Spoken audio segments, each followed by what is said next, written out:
it's Jessica with Southern Sparrow. A lot of you have asked me to do a longer series on how to choose your hand in Mahjong.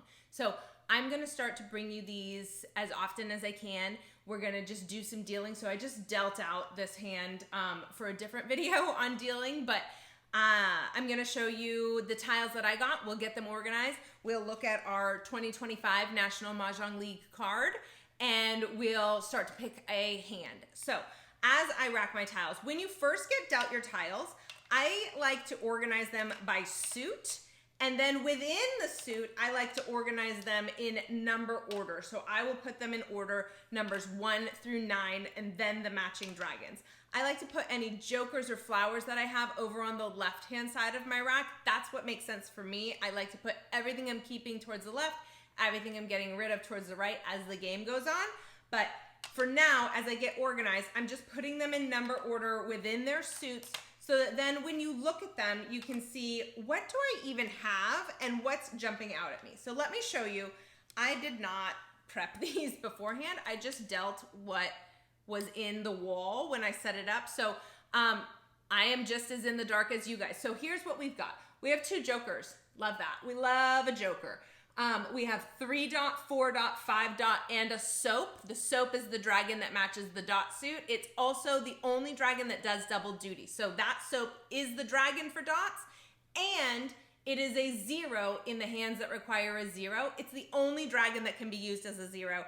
And one thing to remember, when the soap is used as a 0, it doesn't have a suit, meaning you can still pair, even if it says opposing suits, dots with a soap, and that's still technically opposing when the soap is used as a 0 only. You'll see it as a 0 in that 2025 section. So we have 3 dot, 4 dot, 5 dot soap. We have 2 crack, a pair of 4 cracks.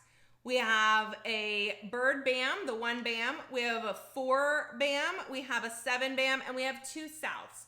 So honestly, not a lot is jumping out as a very obvious choice. So if this were my hand, what would I be looking at? Well, I'd be looking at the fact that I have a 4 in all 3 suits.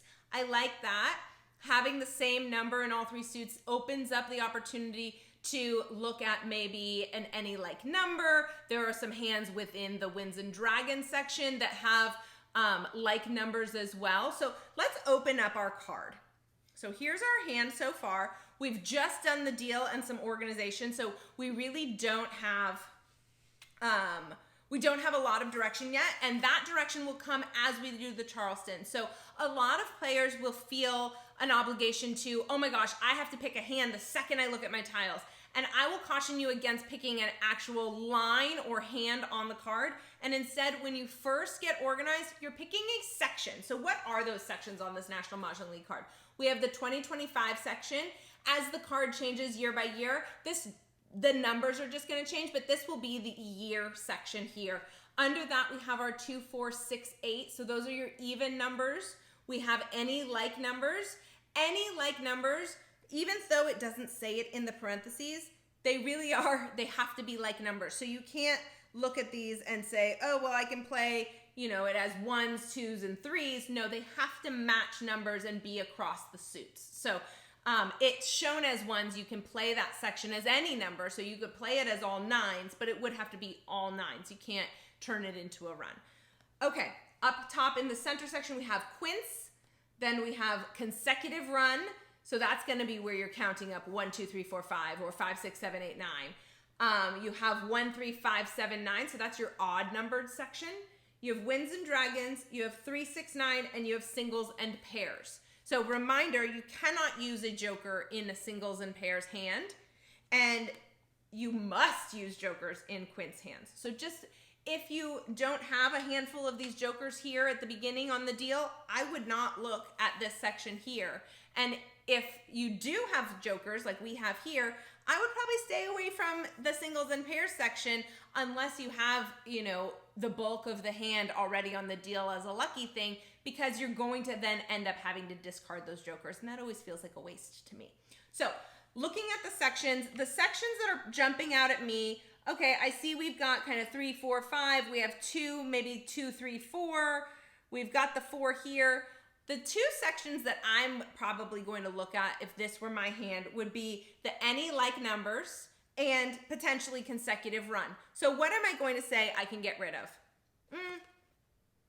Well, the place in Winds and Dragons that requires like numbers, it is an east-west to go with even numbers. So if we were going to make our fours that are in all three suits work for a Winds hand because we have this pair of Souths, we would need to have the odd numbers because North and South on 2025's card are paired with odd numbers. So I'm not going to hold my South Winds. That's going to be a pass for me. I'm going to move those over towards the right hand of my rack.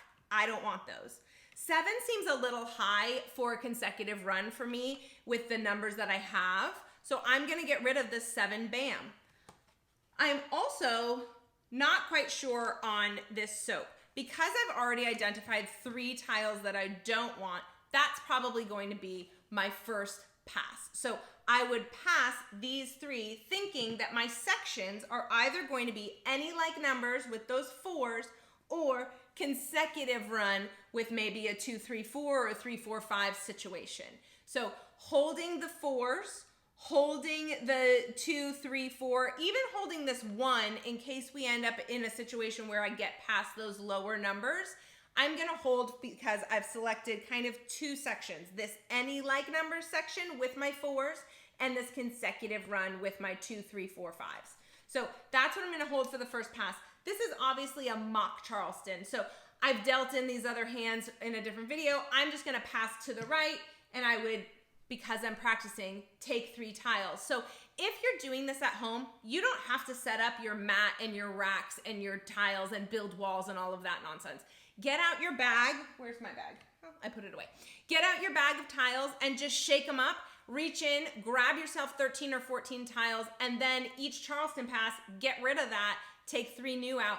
That will help you to get used to picking each time you see tiles, adding them to the section that you've chosen, and then starting to hone in on that hand. So here's what we got in our Charleston pass. We got another 4 bam. Really starting to think that that any like number section is where we want to play.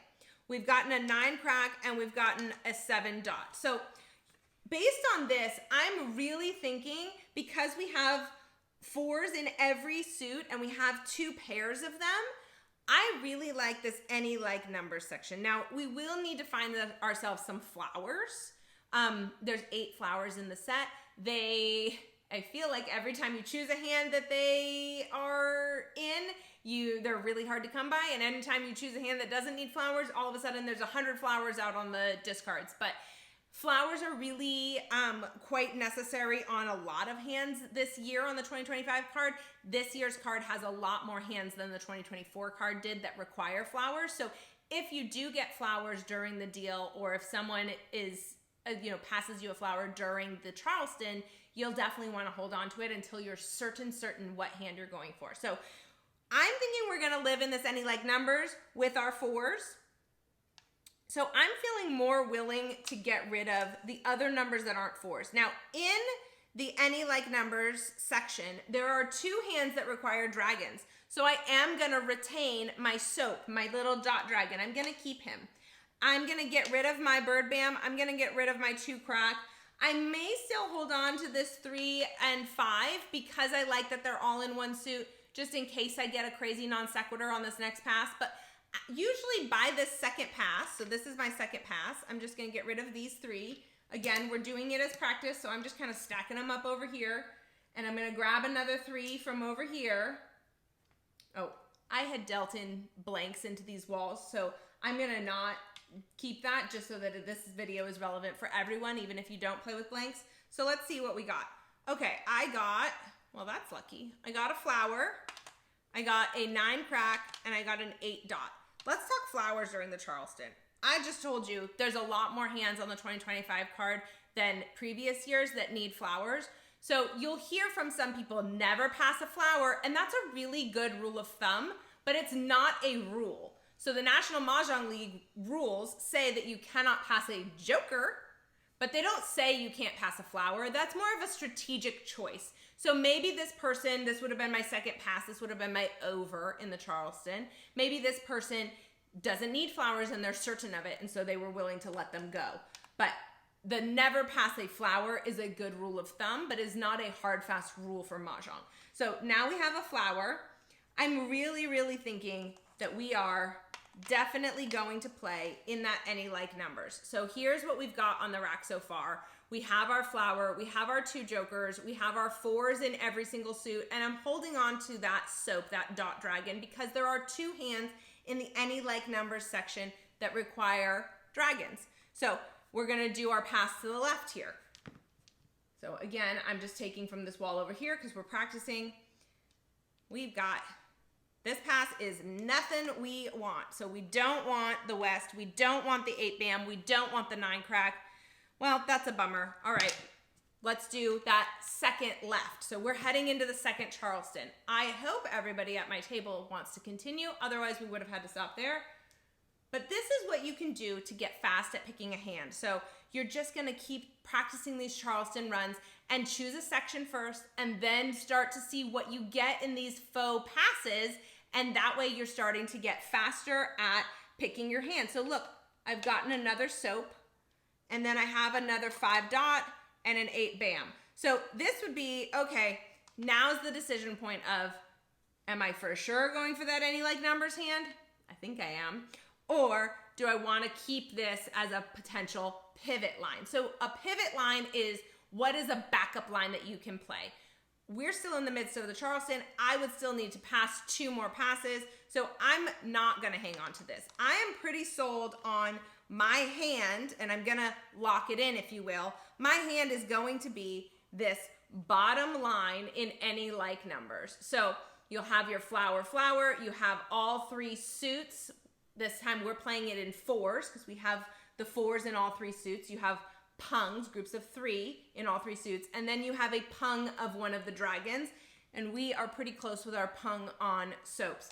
Now the one thing I'll caution you on this hand that we've selected, this is a closed hand. So on the card, if you see a C next to a hand, that stands for closed or concealed, and what that means is that throughout the game, you cannot call for a tile and do an exposure unless it's your last tile to Mahjong. So keep that in mind. Now we do have our nice jokers, so I think that we can make this work. That's the hand that I'm going to choose based on this deal and this Charleston practice that we've done, but maybe you would have chosen something else. If you don't feel comfortable playing a closed hand, we could still look at any like numbers with our 4s and look at either the middle hand, and we would throw these dragons because we don't need them, or look at this top line that requires a single dragon in 2 suits. So we would only just hold 1 of those soaps. So those are your options there. The hand that I've selected is this bottom line in any like numbers, just reminding that it is a concealed or closed hand. You won't be able to call until it's your last